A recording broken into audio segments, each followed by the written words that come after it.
Hey, what's up guys, Bo HD here, and Apple held its very first April event in more than 10 years, announcing a slew of new products, including some new iPad Pros, a 4K Apple TV, a refreshed iMac with a bunch of different colors to choose from, and the long-awaited Apple AirTag. So I'm gonna do my best to recap everything that was announced and make it as concise as possible, and just share some of my thoughts on these new products. So let's get started. Apple kicked off the event by officially launching a redesigned, more user-friendly podcast app and a new purple color option for the iPhone 12 and iPhone 12 mini.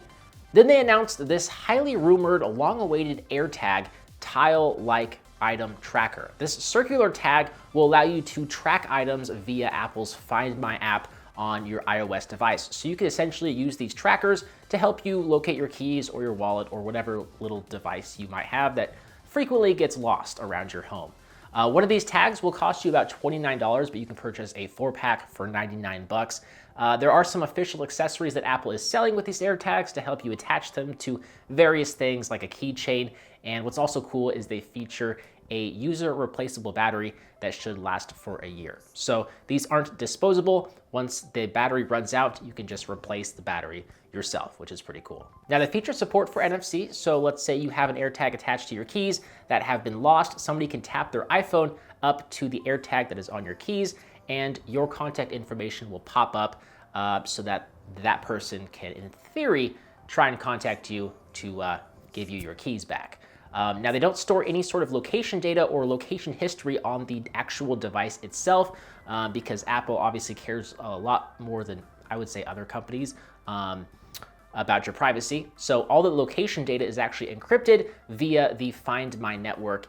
And yeah, in theory, a hacker is not going to be able to basically reverse engineer these things and pinpoint your location. What's cool, and something that we saw in the demo, was that they use a bunch of sensors in the AirTag itself, as well as your phone, to communicate with each other and basically allow you to pinpoint your AirTag's location super accurately. And you can actually get directions to your items. So you can hold your phone around and there'll be a little arrow showing you where to go to find your lost item. And that's just one of the ways you can locate a lost item. There is a speaker built into each AirTag that will emit a noise to help you locate an item, using your ears. But yeah, there you have it. AirTags, the ability to locate your lost items is great. I'll most likely be picking up a 4-pack. Apple TV 4K was announced, and it's equipped with the Apple A12 Bionic chip that supports HDR and high frame rate. And there's this new color balance feature that will calibrate your TV's color balance using the sensors in your iPhone. I know that sounds a little bit weird, but basically how it works is you just hold up your iPhone to your display, and the two devices will communicate with each other, and it'll work its magic and tune your display to the industry standards used by cinematographers worldwide. Also, the Siri remote has been redesigned with a click pad that is touch-enabled, allowing you to scroll through content more easily and intuitively than before. And it also has a power button that controls your TV's power, so you won't have excess remotes littered around your living room. The Apple TV 4K will be available starting at $179 and will be available for pre-order on April 30th. Now, arguably the biggest hardware refresh has been with the new iMac.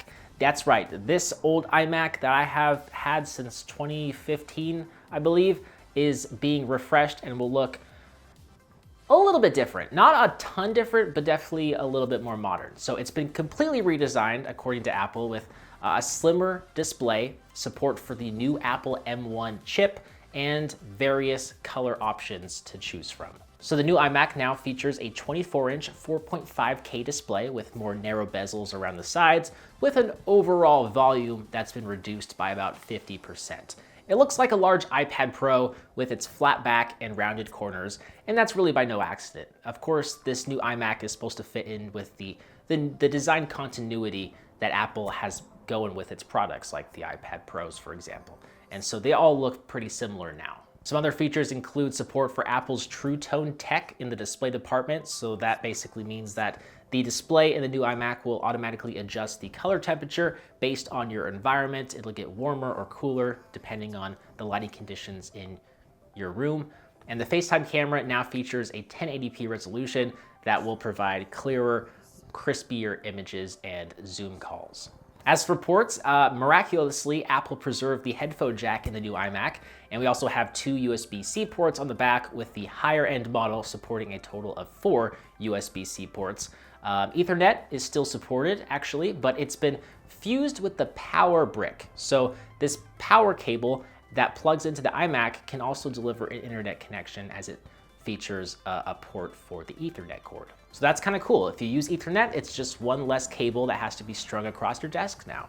But the iMac, it starts at $1299 for the base model that sports 8 gigabytes of RAM and a 256 gigabyte SSD. There's also a $1,500 and $1,700 model that features additional storage configurations and RAM. And the colors, because I know you're all here for the colors, they include blue, green, pink, silver, yellow, orange, and purple. So you get a bunch of colors to choose from.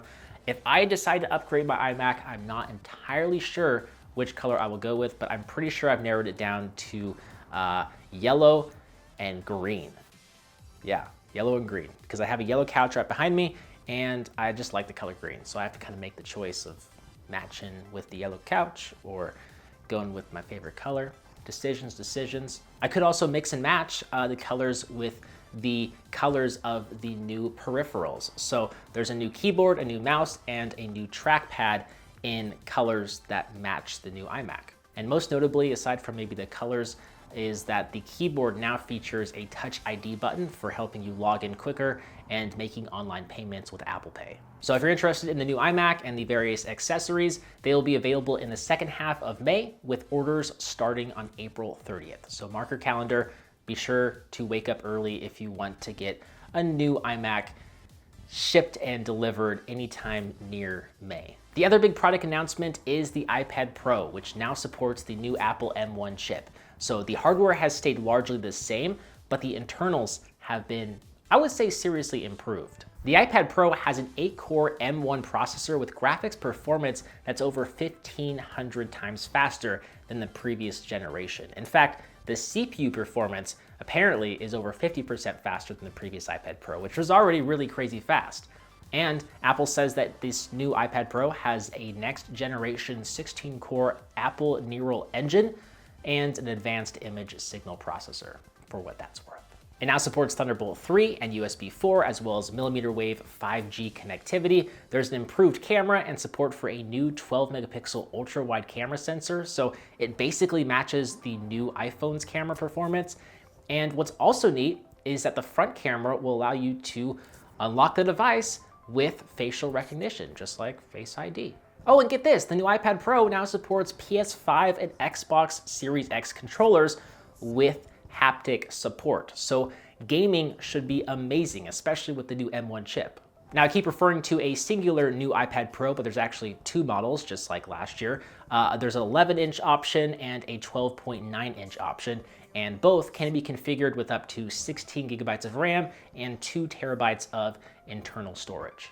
And what's special about the 12.9-inch iPad is that it includes a new mini LED screen called the Liquid Retina XDR display, which features a 2732 by 2048 resolution and 10,000 mini LEDs. All new display type, all new mini LEDs, which will apparently reach up to 1,000 nits of brightness and have a 1,000,000 to 1 contrast ratio. So needless to say, this display should look real darn nice. The 11-inch Wi-Fi model, it starts at $799 and $999 for the Wi-Fi and cellular model, while the 12.9-inch iPad Pro begins at $1,100 for the base Wi-Fi model and $1,300 for the cellular and Wi-Fi model. Oh, and both of these iPad Pros will be available in the second half of May, just like the other products announced, and pre-orders do go live on April 30th. So there you have it, guys. Those are the biggest announcements made at Apple's spring event here in April. Lots of big hardware refreshes that are going to significantly hurt my wallet. April 30th is definitely going to be a very expensive day for Bo HD. So yeah, stay tuned for hands-on coverage of these devices in the coming weeks, and just let me know what you're thinking about these new products. What are you most excited for? What do you think of these new colors for the new iMac? Pretty crazy, right? Yeah, I'm gonna go. Hope you guys enjoyed this this video, this recap. As always, I'm Bo HD from Slash.tv. Hope you enjoyed this video. Thank you for watching. I'll see you right back here in the next one. See ya.